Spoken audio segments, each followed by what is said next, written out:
સૌથી પહેલા તો મારે એક વિનંતી બધાને કરવી છે કે અહીંયા સુરતમાં આપણા ગુજરાત રાજ્યના મુખ્યમંત્રી આવ્યા છે, કેન્દ્રના મંત્રી આવ્યા છે, ભૂતપૂર્વ ગૃહમંત્રી આવ્યા છે, આટલા મોટા મોટા મોંઘા મહેમાનો આવ્યા છે અને એની સભામાં હાવ ખુરશી ખાલી રહે તો આપણા મહેમાનનું ખરાબ લાગે. અને એટલે મારી એકલી વિનંતી છે કે ભલે મત દ્યો ન દ્યો પણ થોડાક જણા ન્યા જઈને બેહો, થોડાક અહીં ઉભા થોડાક ન્યા જઈને બેહો. આમાં શું છે, ખરાબ દેખાય. થોડાક મિત્રોને વિનંતી છે કે ન્યા જઈને મત ભલે ન દો એનો વાંધો પણ ન્યા બેહો થોડાક.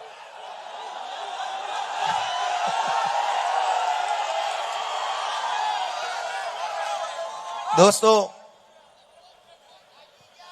આજથી ઘણા વર્ષ પહેલા પાટીદાર અનામત આંદોલનની સભા કિરણ ચોક ઉપર થઈ હતી અને એ વખતના બધા કદાવર નેતાઓની સાથે હું એક નાના સૈનિક તરીકે એ સભામાં હતો ને મારું વક્તવ્ય હતું.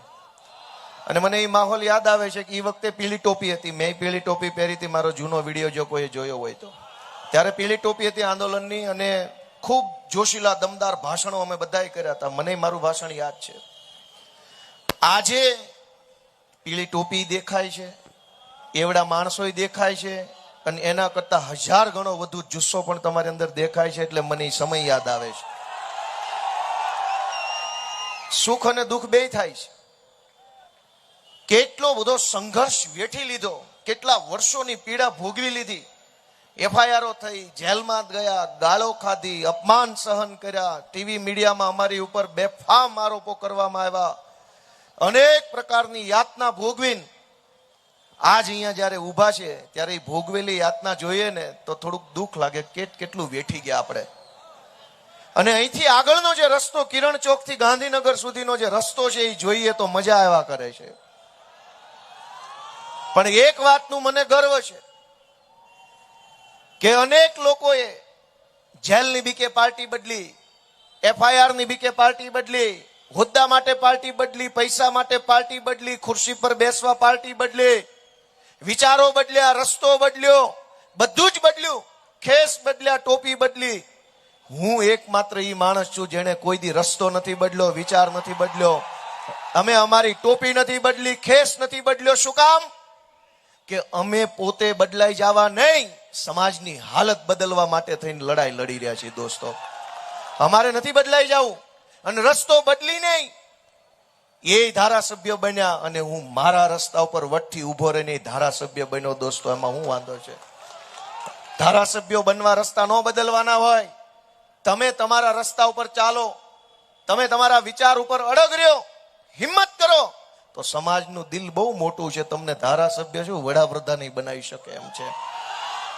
પણ તમે જો રસ્તા બદલીને નેતા બનવા નીકળ્યા હોવ તો એવું અહીં કિરણ ચોક થી કોઈ દી નહીં થાય. અહીંથી એવું શક્ય નથી.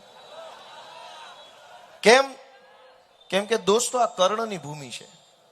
તમને ખબર છે કે આ સુરતને કર્ણની ભૂમિ કેમ કીધી? કોઈને ખબર છે?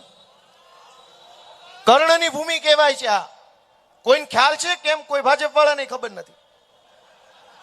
કર્ણની ધરતી એટલે કહેવાય આ સુરત કે કર્ણનો જ્યારે અંતિમ સમય આવ્યો ત્યારે એને ભગવાન શ્રી કૃષ્ણ પાસે એક વચન માંગ્યું કે મારા એટલે કે કર્ણના અંતિમ સંસ્કાર એવી જગ્યાએ કરવા કે જે ધરતી ઉપર ક્યારેય કપટ ન થયું હોય, પાપ ન થયો હોય, અન્યાય ન થયો હોય, અનીતિ ન થઈ હોય, જે જમીન કુંવારી જમીન હોય એની ઉપર મારા અંતિમ સંસ્કાર કરજો. એવું વચન કૃષ્ણ પાસે કર્ણએ લીધું અને આપણા ઈષ્ટદેવ ભગવાન શ્રી કૃષ્ણએ એવી ધરતી તરીકે સુરતને પસંદ કર્યું કે આ સુરત એવી ધરતી છે જ્યાં કપટ નથી, પાપ નથી, અનીતિ નથી, અન્યાય નથી. એટલે કર્ણના અંતિમ સંસ્કાર અહીંયા સુરત થયા. ભગવાન શ્રી કૃષ્ણએ પણ આ ધરતીને એવી ધરતી માની કે અહીંયા કપટ નહીં, પાપ નહીં, અનીતિ નહીં, દુરાચાર નહીં, એવી જમીન છે. પણ આજ દુઃખ સાથે કહેવું પડે કે આખા ગુજરાતના કપટ કરનારાઓ અહીંયા સુરતની અંદર નેતા બનીને ફરે છે. ગુજરાત આખાને લૂંટી લેનારા, ગુજરાતને બરબાદ કરનારા, ડ્રગ્સના દૂષણની અંદર ધકેલનારા કપટી માણસો આ સુરતની અંદર નેતા બનીને ફરે છે.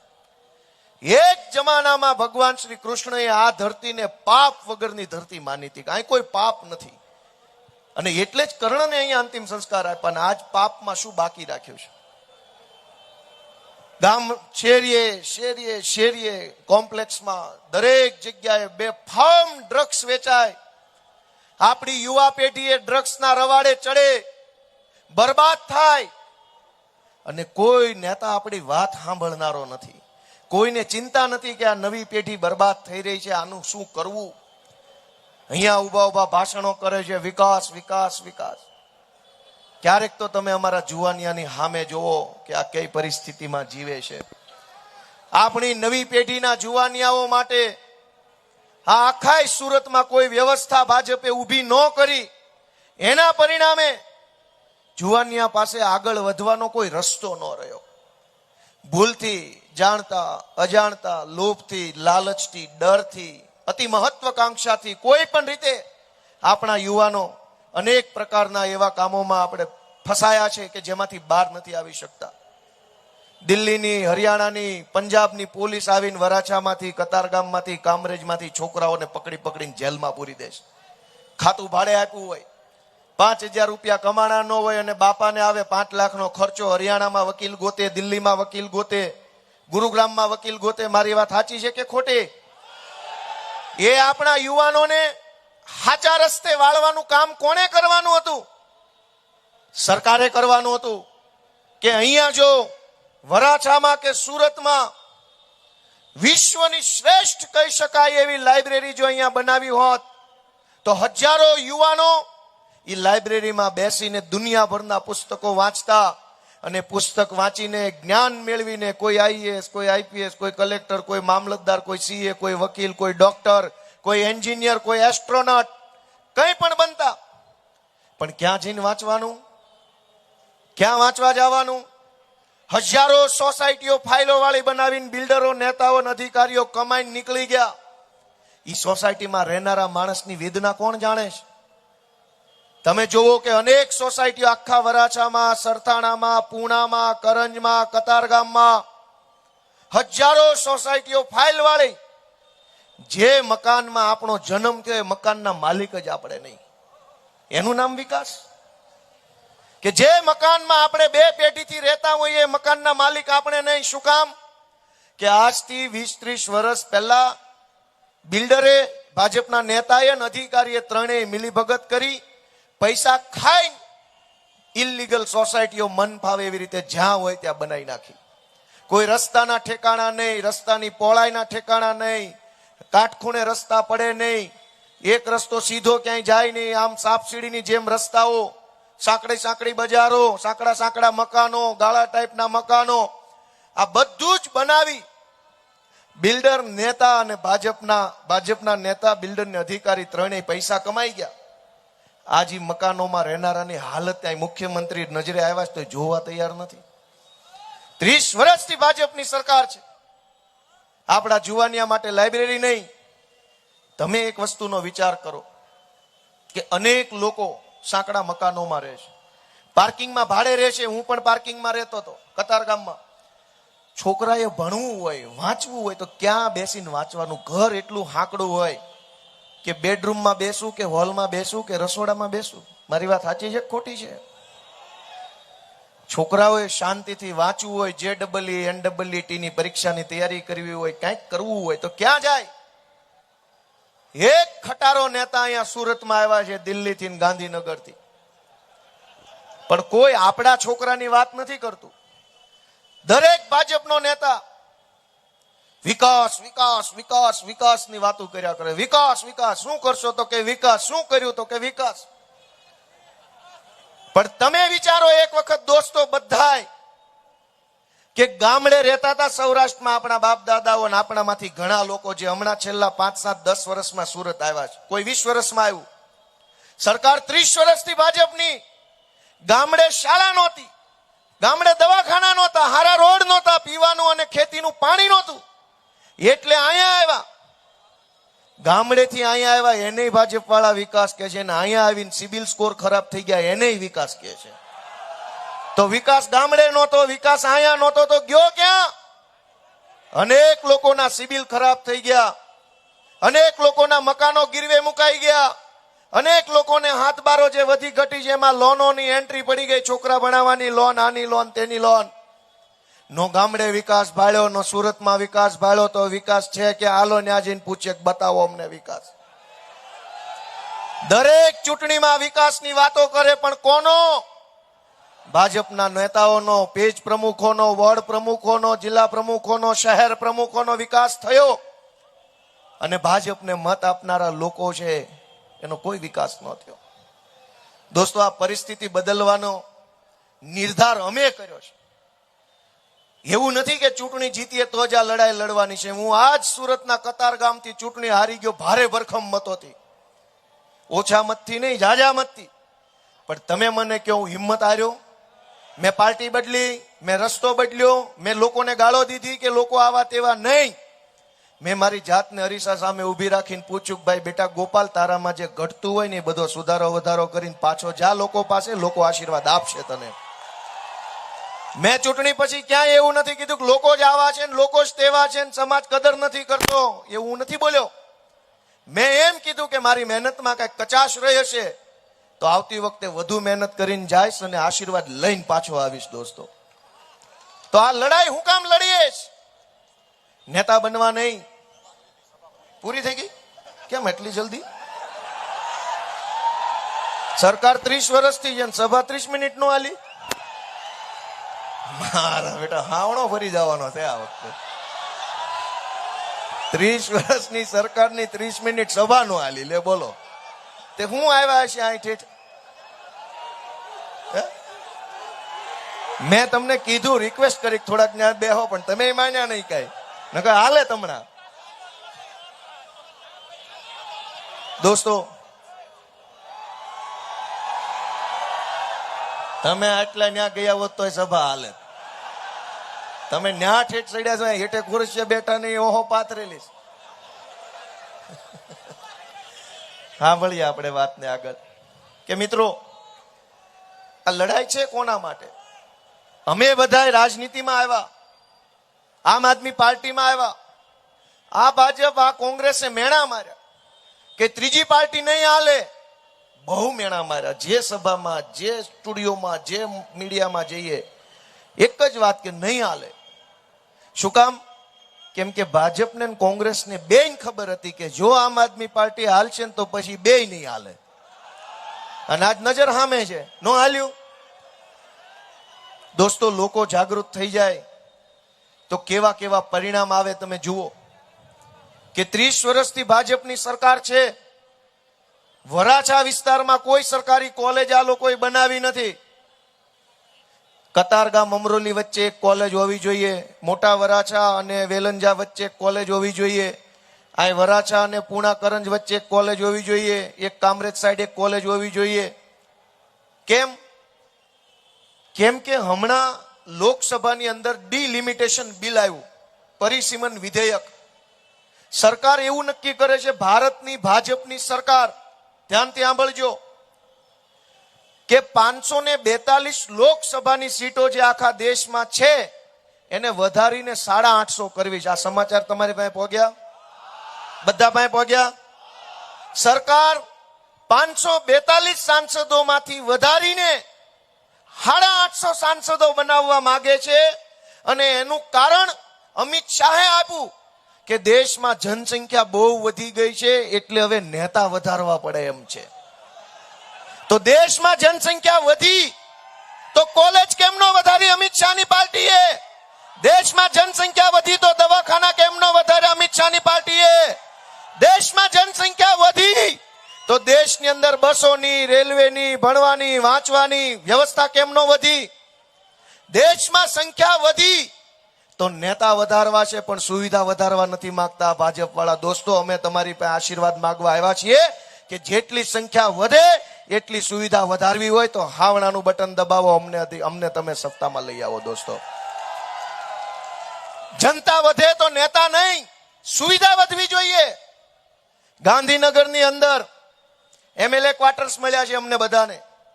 મેં વિડીયોના માધ્યમથી આખા ગુજરાતને બતાવ્યું કે કેવા આલિશાન બંગલા મળ્યા છે. દોસ્તો, અત્યારે ગુજરાતની સરકારે 52 MLA ક્વાર્ટરનું બનાવી રાખ્યા, નિર્માણ કરી દીધું છે, કન્સ્ટ્રક્શન થઈ ગયું. આલિશાન 4-4, 5-5 કરોડના 5 BHK ના આલિશાન ફ્લેટ આપ્યા છે. 5 BHK ના આલિશાન ફ્લેટ, દરેક રૂમમાં એસી, દરેક રૂમમાં ટીવી, દરેક રૂમમાં ગીઝર, ફ્રીઝર, ફ્રીજ, ટીવી, એસી, આલિશાન. 252 મકાનો બનાવ્યા. ધારાસભ્ય તો 182 જ છે. ઉપલા મકાન કેમ બનાવ્યા? એડવાન્સમાં તૈયારી કરી કે ભવિષ્યમાં ધારાસભ્યોની સંખ્યા વધે તો આવતા વેત એને ચાવી સોંપી શકાય. અને અહીંયા આપણે ગમે એટલા છોકરા વધે, છેલ્લે લેણા સિવાય કઈ વધતું નથી. ધારાસભ્યો ભવિષ્યમાં વધે એના બંગલા તૈયાર છે. તમારા ઘરે જે છોકરું જન્મ્યું ને એની માટેની શાળા હજુ તૈયાર નથી થઈ. તમારે જોવાનું ક્યાં ભણાવશો એને? દરેક બાળક જે જન્મે એની નોંધણી સુરત મ્યુનિસિપલ કોર્પોરેશનમાં થઈ જાય છે. 2026માં આખા વર્ષમાં સુરતમાં કેટલા છોકરા જન્માય સરકારને ખબર છે. આ છોકરા 5 વર્ષના ક્યારે થશે એ સરકારને ખબર છે. ઈ છોકરા 5 વર્ષના થાય ત્યારે કેટલી શાળા, કેટલા વર્ગખંડ, કેટલા શિક્ષકોની જરૂર પડે એ ખબર છે. પણ કોઈ દિવસ શાળા એડવાન્સમાં બનાવવામાં નથી આવતી. શું કામ? કે તમારા છોકરાની શાળા બને કે ન બને, ભાજપ મોદી મોદી કરીને બટન દબાઈ આવે છે. કોઈએ પૂછ્યું કે સંખ્યા વધે તો સાંસદ વધે, સંખ્યા વધે તો MLA ના મકાન વધે, સંખ્યા વધે તો અમારા છોકરાની શાળાના રૂમ નો વધે? કોઈએ નથી પૂછ્યું 30 વર્ષમાં. તમારા આશીર્વાદથી અમે આ પ્રશ્ન કોર્પોરેશનની અંદર છેલ્લા 5 વર્ષ સુધી પૂછો કે સંખ્યા વધી તો શાળા પણ વધવી જોઈએ, શિક્ષક પણ વધવા જોઈએ, વર્ગખંડ પણ વધવા જોઈએ. અને હું તમને આ કિરણ ચોકના 4 રસ્તેથી વટથી ગર્વથી કહી શકું કે 2021માં તમે અમને આશીર્વાદ આપ્યા, ઝાડુ દબાયું, ત્યારે આ વોર્ડ નંબર 17 ની અંદર તમામ સરકારી શાળાઓ જે કહી શકાય માત્ર એક શાળા હતી. આખા વોર્ડ નંબર 17માં એક સરકારી શાળા હતી. એમાં માત્ર 600 છોકરાઓ અભ્યાસ કરતા હતા. 2021માં તમે સાવણો દબાવ્યો.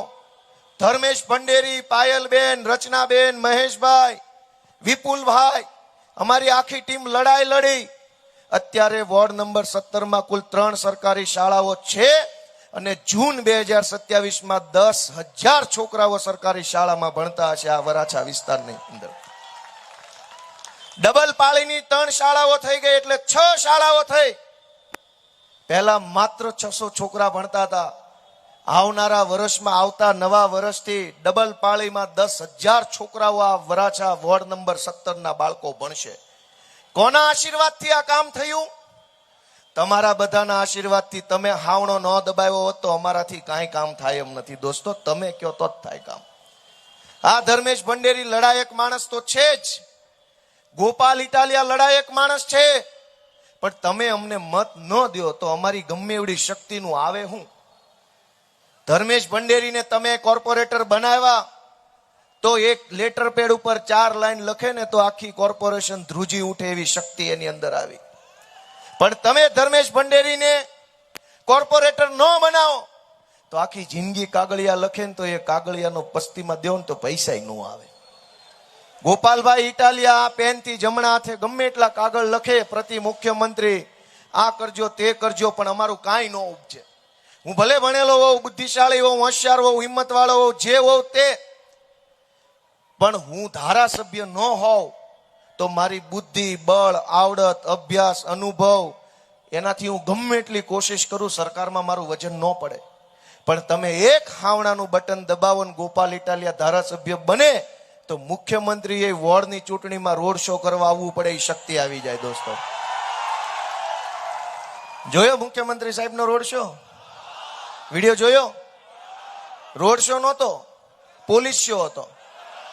ચારે બાજુ પોલીસની ગાડીઓ, પબ્લિક હતી ને કે પોલીસ શો. આગળ તો દોવડું લઈને હાલતા હતા. માણા નહોતા તો ઓલો શેનું દોવડું લઈને હાલતા છે? જોયો વિડીયો? એમાં દોવડું લઈને પોલીસ વાળા આગળ રહેજો આગળ. પણ કોને આગળ રહેજો કેતા? હોવું તો જોઈ ને. રોડ શો ને પોલીસ શો કર્યો અહીંયા.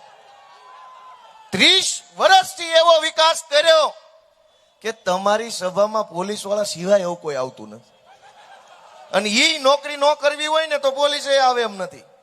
આ તો એને નોકરી કરવી એટલે આવે સભા. પણ મિત્રો, આપણા બાળકોનું વિચારો કે આપણા બાળકોનું ભવિષ્ય શું. હું તમને વાત કરતો હતો કે આપણા છોકરાઓ માટે શું વ્યવસ્થા છે અહીંયા, અને પછી છોકરા જાણતા કે અજાણતા કોઈ ખોટા રસ્તે ચડે, એને પાછો કોણ વાળે? એટલે શું થયું કે આપણા છોકરા આવડા રસ્તે ચડે ભૂલથી કે અજાણતા, તો એને પાછા કોણ વાળે? આજ આખા વરાછા વિસ્તારમાં 40% લેખે જે ટીપીની જમીનો કપાત કરી હતી જૂના સમયમાં, જ્યારથી થોડી થોડી કરીને, એ એક પણ જમીનનો કટકો ભાજપ વાળાએ વધવા નથી દીધો. આજ સરથાણાનું પોલીસ સ્ટેશન બનાવવું હોય તો એની પાસે જમીન જ નથી. ગઈ ક્યાં? 40% લેખે જે કપાત જમીનો લીધી એ ભાજપના માણસોને વેચી, એને કોમ્પ્લેક્સ બનાવીને તમને વેચ્યા. આખો ખેલ પૈસાનો 30 વર્ષથી ચકડું ફર્યું. 2 નંબરિયા બધા પૈસા વાળા થઈ ગયા અને ગામ આખું રોડે ચડી ગયું. આ પરિસ્થિતિને બદલવા માટે તમારા દીકરા તરીકે અમે બધા મહેનત કરીએ છીએ. અને પાટીલ એમ કે છે કે તમને હરાવી દેશું. પાટીલે અમને ચેલેન્જ મારી છે કે ગોપાલ ઇટાલિયાની પાર્ટીની 27 સીટ નહીં આવે સુરતમાં. કાંઈ વાંધો નહીં ભાઈ, અમે નાના માણસો છીએ, સામાન્ય ગામડાના ખેડૂત પરિવારમાં જન્મેલા માણસો છે. તમે મોટા મોટા કદાવર નેતા છો, તમારી પાસે પૈસા, તમારી પાસે ક્રાઇમ બ્રાન્ચ, તમારી પાસે ઉદ્યોગપતિઓ, તમારી પાસે ગોદી મીડિયા, તમારી પાસે ગુંડાઓ, તમારી પાસે કેટલાક લાલચુ અધિકારીઓ, તમારી પાસે બધી જ શક્તિઓ છે. તમે અમારી જેવા નાના માણસને હરાવી દો, એમાં કઈ બહુ મોટું તીર માર્યું ન ગણાય. પણ પાટીલ સાહેબ, તીર ત્યારે માર્યું ગણાય જ્યારે વિશ્વ કક્ષાનું સ્ટેડિયમ તમે વરાછા કે કામરેજમાં ખોલીને બતાવો ને તો તમે તીર માર્યું કહેવાય. આખા કતારગામ, વરાછા, પૂણા, સરથાણા, કરંજની અંદર જે ફાઇલો વાળી સોસાયટી છે એને 1 મહિનાની અંદર દસ્તાવેજ બનાવીને ખેડૂતને મકાન માલિકના ઘરે કુરિયર કરો ને તો તમે તીર માર્યું કહેવાય. ગોપાલ ઇટાલિયાની પાર્ટીને ચૂંટણી હરાવી દો, એમાં શું તીર માર્યું? અમે નાના માણસો છીએ, અમારી પાસે પૈસા નથી, અમારી પાસે સરકારી તંત્ર નથી, અમારી પાસે ઉદ્યોગપતિઓ નથી. અમે હાવ સંઘર્ષ કરીને ધીમી ગતિએ ચાલતા ચાલતા ચાલતા ચાલતા અહીંયા પહોંચ્યા છીએ. તમે અમને હરાવી દો, એમાં કોઈ મહાનતા નથી ભાઈ પાટીલ સાહેબ. મહાનતા તો ઈ હોત કે અહીંયા મનસુખભાઈ માંડવિયા આવ્યા છે, મુખ્યમંત્રી સાહેબ આવ્યા છે, ગોરધનભાઈ ઝડપિયા આવ્યા છે, સંઘવી સાહેબ આવ્યા છે, પાટીલ સાહેબ આવ્યા છે.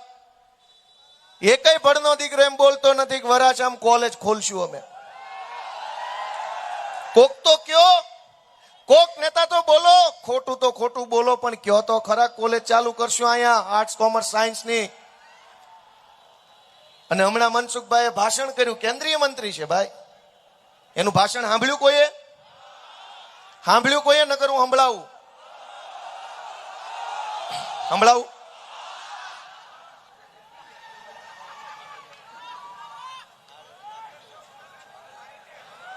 એણે એક ભાષણ એવું કર્યું, જોજો હું તમને જવાબ આપું. 2 જ મિનિટ ખાલી રાહ જોવી પડશે, થોડી વાર.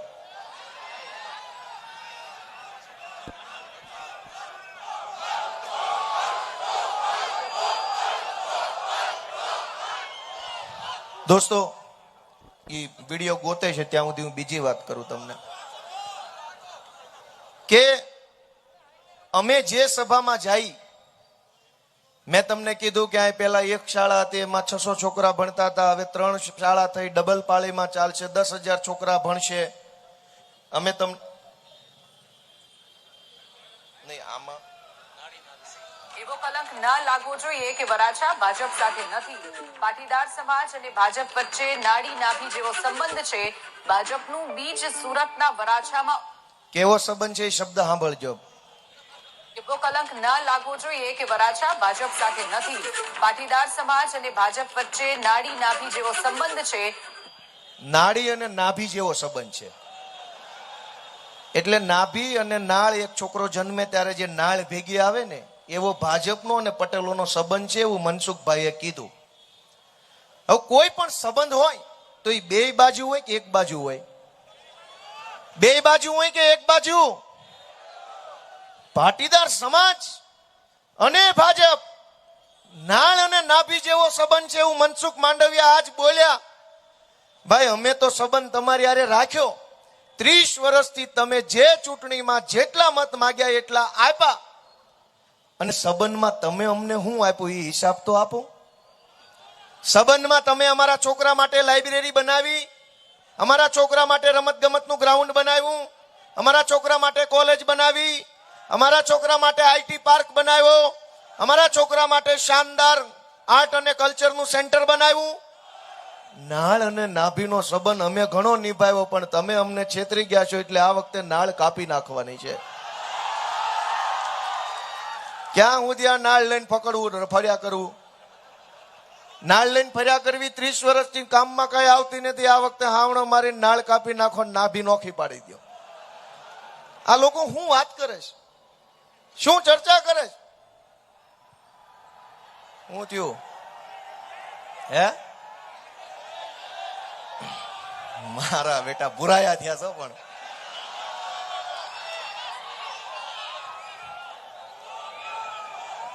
એટલે આજે બેહો બેહો ભાઈ, એમાં કઈ જોવાનું છે નહીં કે આજે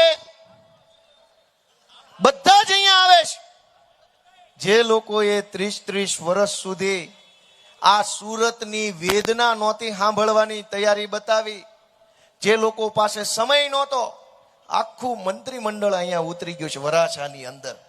શું કામ? કેમ કે જનતા એટલી જાગૃત થઈ ગઈ છે ને કે હવે આ કોઈ રીતે માને એમ નથી. આ વિસાવદર વાળી કરીને જ ઉભા રહે. વિસાવદરની ચૂંટણીમાં આવું જ થયું હતું. મુખ્યમંત્રી ન્યા, સંઘવી ન્યા, પાટીલ ન્યા, આખું ટોળું ન્યા આવ્યું અને છેલ્લે કાણ લઈને ગયું ભાજપની. અહીંયા મને એવું લાગે છે કે હવે ઈ વારો પડવાનો થયો છે. આ બધા આવ્યા છે એટલે બીજી વખત કાન લઈને જવાના છે ભાજપની પાછી. દર ચૂંટણી આવે. અમે 5 વર્ષ સુધી માર ખાધો છે. તમારી નજર સામે કેટલી એફઆઈઆરો થઈ. કોર્પોરેટરોના ગળા દબાવ્યા પોલીસે, એફઆઈઆરો કરી, જેલમાં પૂર્યા, રાત રાત રહ્યા. અહીંયા માંડવો નાખીને અમે ડ્રગ્સની વિરુદ્ધમાં બેસી રહ્યા હતા આ સર્કલ ઉપર. આરટીઈ નો માંડવો અમે અહીંયા નાખ્યો તો ભણતર ગણતરની વાત હોય, સુરતને સારું કરવાની વાત હોય તો અમે લડાઈ લડ્યા. અને તે દિવસે ભાજપ વાળા મજાક ઉડાવતા હતા. અમે ગણપતિ ઉત્સવ ચાલુ કર્યો. આ મનોજ સોરઠિયાનું માથું ભાજપના ગુંડાઓએ ફોડી નાખેલું અને આખા ગુજરાતે જોયેલું. અમે કેજરીવાલ સાહેબને લઈને આવેલા. અમે લડાઈ લડેલા છીએ અને એટલે આજે કહી શકીએ છીએ કે અમે લડાઈ લડ્યા છીએ, માટે તમે અમને તક આપો. અને સૌથી સમજવા જેવી તો વાત ઈ છે કે અમે જે ચૂંટણીમાં અત્યારે જે મંચ ઉપર બોલીએ છીએ, હું અહીંયા મંચ ઉપર સાંભળવા જેવી વાત છે. હું અહીંયા મંચ ઉપર આવ્યો એ પહેલા જેના હાથમાં માઇક હશે મને નથી ખબર, એણે એનું કામ ગણાવ્યું છે કે અમે આ કર્યું, તે કર્યું, ઓલું કર્યું, પેલું કર્યું. સરકારમાં તો ભાજપ હતી, અમે તો વિરોધ પક્ષમાં હતા. મેયર ભાજપના હતા.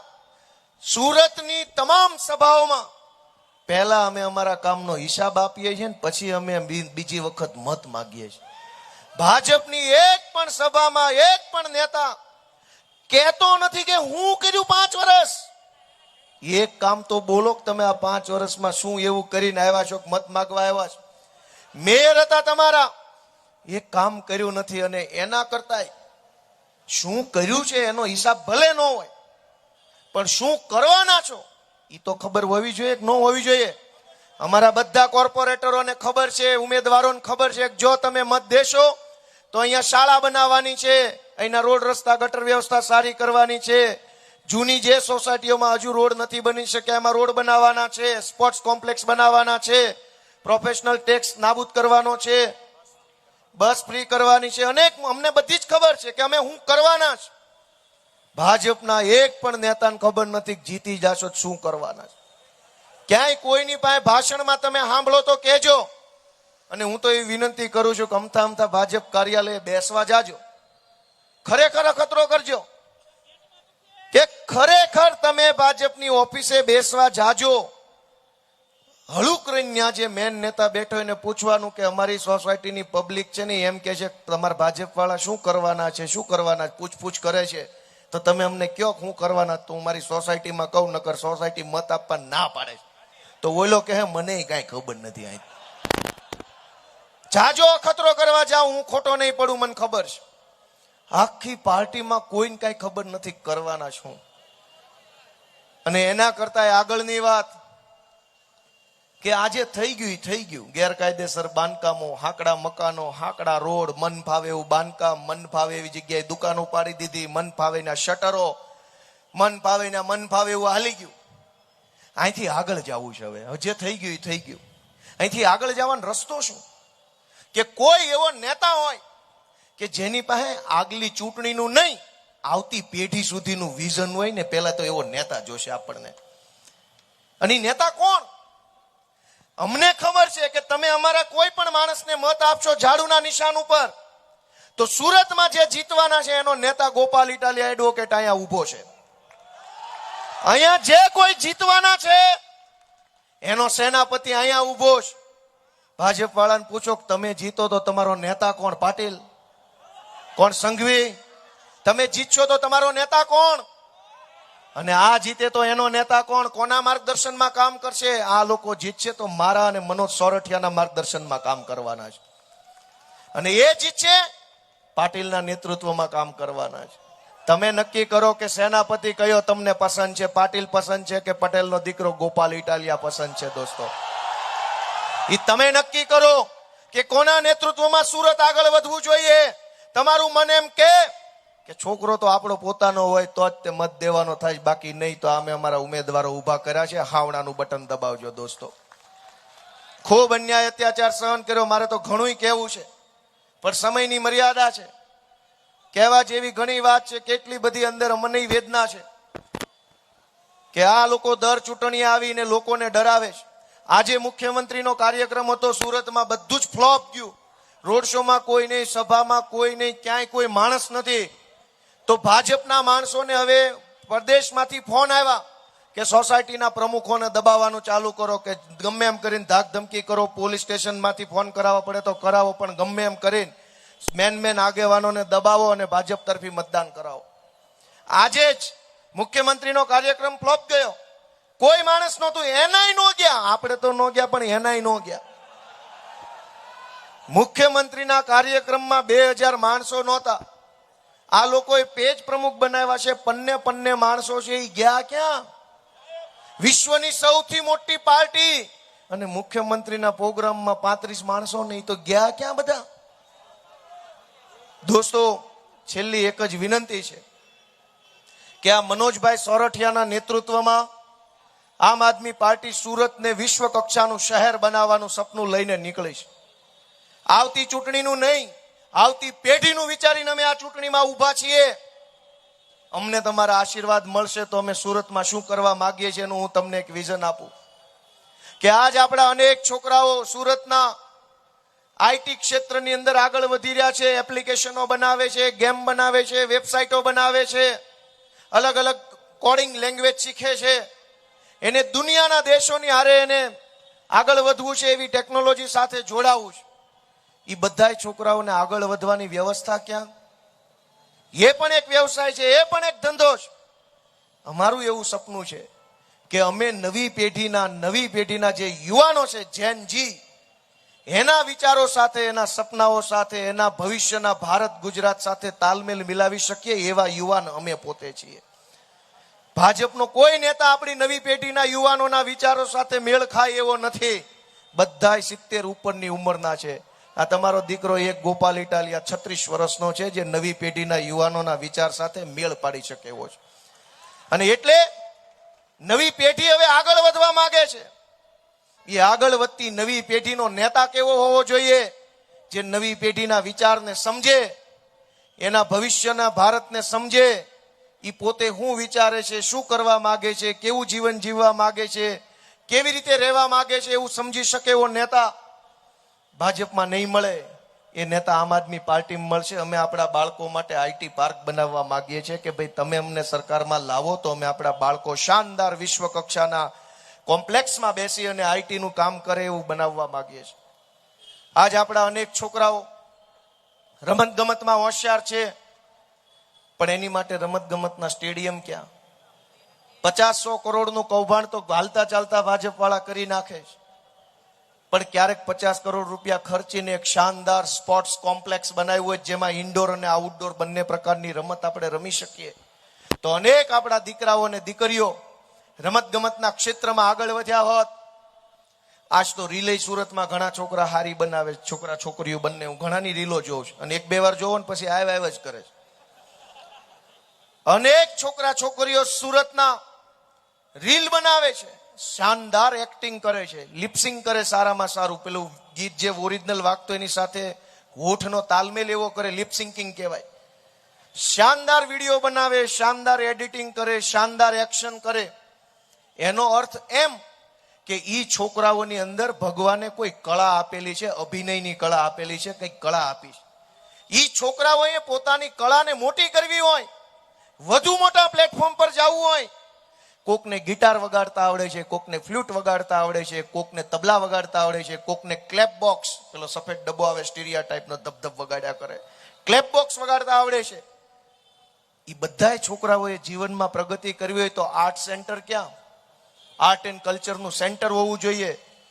બીજા બધા રાજ્યોની અંદર આર્ટ અને કલ્ચરના સેન્ટર છે, જ્યાં જેની અંદર કળા હોય બધા છોકરાઓ ત્યાં બેસીને શીખે ને આગળ વધે. પણ આ ભાજપના નેતાઓ મરવા પડ્યા એવી ઉંમરે ચૂંટણીઓ લડવા નીકળ્યા છે. આપણા છોકરાનું કેદી વિચારી શકશે? એના છોકરાનું વિચારે છે કે અમારા છોકરાને ટિકિટ દો. એ એના છોકરાઓને ટિકિટ અપાવવા, એના છોકરાને આગળ વધારવા મથે છે. તમારા છોકરાને આગળ લઈ જવા વાળી કોઈ પાર્ટી હોય તો માત્ર ને માત્ર આમ આદમી પાર્ટી છે દોસ્તો, બીજી કોઈ પાર્ટી ગુજરાતમાં નથી. તમે વિચારો કે આ કેજરીવાલ સાહેબ ન હોત તો આ ગોપાલ ઇટાલિયા ક્યાં હોત? જમાદાર હતો હું તો, સિસોટીઓ મારતો જાત, ધોકા પછાડતો જાત, જે દે લેતો જાત ને આગળ વધતો જાત. ક્યાં હોત? બુદ્ધિ ત્યારે આટલી હોત, હિંમત હોત, હોશિયારી હોત, પણ વિસલું મારતો હોત. હાલે લાય 200 લાય 500. પણ અરવિંદ કેજરીવાલ છે તો મારી જેવા નાના માણસને ધારાસભ્ય સુધી પહોંચાડવાની એને મહેનત કરી, સપોર્ટ આપ્યો, મદદ કરી, માર્ગદર્શન આપ્યું, નેતા બનાવીને ગુજરાતને આપ્યો કે લ્યો આ ગોપાલ ઇટાલિયો આપ્યો ગુજરાતને. એમ મનોજ સોરઠિયા આપ્યા, એમ પાયલબેન આપ્યા, એમ ધર્મેશ ભંડેરિયા, બધા નેતાઓ કોણ લઈ આવ્યું? આમ આદમી પાર્ટી લઈ આવી. દોસ્તો, તમારા આશીર્વાદ હશે તો ગુજરાતને અનેક સારા સારા નેતાઓ મળતા રહેશે. અને એટલા માટે હું વિનંતી કરું છું કે બધાએ જવાબદારી મોટી ઉઠાવવાની છે. હું મારો એકનો મત આપી દઉં એમ નહીં. મતદાનના દિવસે તમે બધા પોતે ઉમેદવાર હોવ એવી મહેનત અમારા વતી તમારે કરવાની છે. હું બધાને બે હાથ જોડીને વિનંતી કરું છું. કેમ કે તે દિવસે આ લોકો ગુંડાગીર્દી કરશે, પોલીસને સૂચનાઓ આપેલી હશે દાદાગીરી કરવાની. આજે પશ્ચિમ બંગાળમાં ચૂંટણી હતી અને પશ્ચિમ બંગાળની ચૂંટણીમાં પોલીસને સૂચન આપેલું કે દાદાગીરી કરી અને રૂલિંગ પાર્ટીના માણસોને દબાવવાના. શું આવ્યું? શું થયું? આમાં કઈ ખબર ન રહી. હવે આ લોકોને આ બધી હળી હંસા ન કર્યા હોત તો કઈ વાંધો હતો? અમારી સભા નક્કી થઈ ગઈ હતી, હવની પહેલી અરજી અમારી, અમને મંજૂરી મળી ગઈ, સભાની સ્થળ જાહેર થઈ ગયું, તારીખ જાહેર થઈ ગઈ, ટાઈમ જાહેર થઈ ગયું. પાછળથી ભાજપ વાળાએ કીધું કે નહીં, અમારે કિરણ ચોક સભા કરવી છે. પોલીસના અધિકારીને, ચૂંટણીના માણસોએ અમારા રજનીભાઈ વાઘાણી બધા ઉપર પ્રેશર કર્યું કે તમારી સભા કેન્સલ કરો. કીધું કેમ ભાઈ? ભાજપ વાળા પહેલા ખોળાના છે. પહેલી પરમિશન અમે માગી, પહેલી અરજી અમે આપી અને અમે શું કામ કેન્સલ કરીએ? છેલ્લે રસ્તો નીકળ્યો, બેયની સભા થશે. લ્યો કરી લ્યો. એક કવિએ કીધું છે ને, કરતા હોય કીજીએ અવર ન કીજીએ કુછ, નહીતર માથું રહી જાય શેવાળમાં ને ઉપર રહી જાય ટાંટિયા. આ કરી એવી ન કરી હોત સભા તો ક્યાં તમે મરી જવાના હતા અમારી સામે. અને એટલે હવે મારી વાત પૂરી કરું છું. આપ સૌએ હૃદયપૂર્વક મને સાંભળ્યો, મારી વાત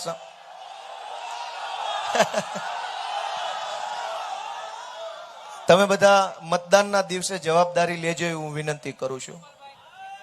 હા બોલો. હે શું થયું? હે આ ઉપર શું થયું? એ સેલામ શું છે? જોજો ભાઈ તમે. હા શું છે? હે આ 7 સ્ટાર ગ્રુપની અંદર અમારે બધા 500 જણના પેલા પૈસા હલવાયેલા છે. આ જમીન મકાન. હા, મકાન બાંધે 2017 માં ચાલુ કર્યું. આ માઈકમાં બોલો બધા સાંભળે. 7 સ્ટાર ગ્રુપ વાળા અયોધ્યા ટેક્સટાઇલ મોલ, કુમારભાઈ કાનાણી અને પેલા એમને અયોધ્યા મોલ કરીને એક દુકાન ચાલુ કરેલી, મોલ બનાવવાનું 2017 માં ચાલુ કરેલું. રેરાની અંદર એમને ફરી એ કરેલું કે 2035 ની અંદર તમને પોઝિશન આપશું, એ રીતનું છે. આ 2000 રોકાણકારોના 500 કરોડ ફસાયા. Saroli star Ayodhya textile mall બનાવ્યો અને એમાં બધા લોકોને એવું કીધું કે તમે આ મોલમાં દુકાન ખરીદો તો તમને 2017માં પ્રોજેક્ટ પૂરો થઈ જશે. રેરા નહીં, તમને મોઢે કીધું એની વાત કરો છો ને? મોઢે શું કીધું? 17નું 21માં થઈ જાય, જે હજુ થયો નથી. એટલે 500 કરોડ રૂપિયા લોકોના ફસાઈ ગયા. એ કોનું છે? કુમાર કાનાણીનું. એ તો દેશભક્તિના ભાષણ આપે છે. આ રોજ રાતે વરાછામાં આવીને દેશભક્તિ હું હોય ને રાષ્ટ્રની સેવા કેમ થાય ને એવું શીખવાડે છે. એ માણસ આવું કરે? એનો અર્થ એવો થઈ ગયો કે દેશભક્તિના નામે ખિસ્સા ભરવાનો ખેલ હાલે છે. મારે જાજુ બોલવું નથી હવે. આ બધા મારે એમાં જાજુ બોલવું નથી. હું તો તમને એટલી વિનંતી કરું છું માય બાપ કે આ બધું ક્યાં સુધી હાલ છે? ક્યાં સુધી આ બધું હાલ છે? ભાજપના બધા જ નેતાઓ તમામ પ્રકારના 2 નંબરના ધંધા કરી લે છે. દારૂ વેચે, જુગાર રમાડે, ડ્રગ્સ વેચે, પ્લોટ પચાવી પાડે, ગેરકાયદેસરના બાંધકામ કરે, આખી સોસાયટીઓ ઊભી કરી દે, ગમે ના શટર પાડી દે, ગમે ના દુકાન ખોલ નાખે, સરકારી બગીચા દબાવી દે, ગમે એવા કોમ્પ્લેક્સના નામે બાના ખતો કરીને પૈસા પડાવી લે, ગમે એની ચીઠીઓ બનાવી દે. ગમે તમામ 2 નંબરના ધંધા આ ભાજપ વાળા કરી લે છે. અને છેલ્લે પોલીસ કોને પકડશે? પોટલું લઈને જતા હોય એને. 500 કરોડ રૂપિયાનું બૂચ મારે એને નહીં પકડે. અને એટલે હું તમને એટલી જ વિનંતી કરું છું કે આ બધી પરિસ્થિતિ બદલવી હોય તો એક વખત આ વખતે જોરદાર હાવણો આખા સુરતની અંદર એવો મારી દો કે આમ આદમી પાર્ટીનો મેયર બની જાય. ભારત માતા કી, ભારત માતા કી જય. જવાન, જય જવાન. ખૂબ ખૂબ બધાનો આભાર, ખૂબ ખૂબ હૃદયપૂર્વક આભાર. मेरा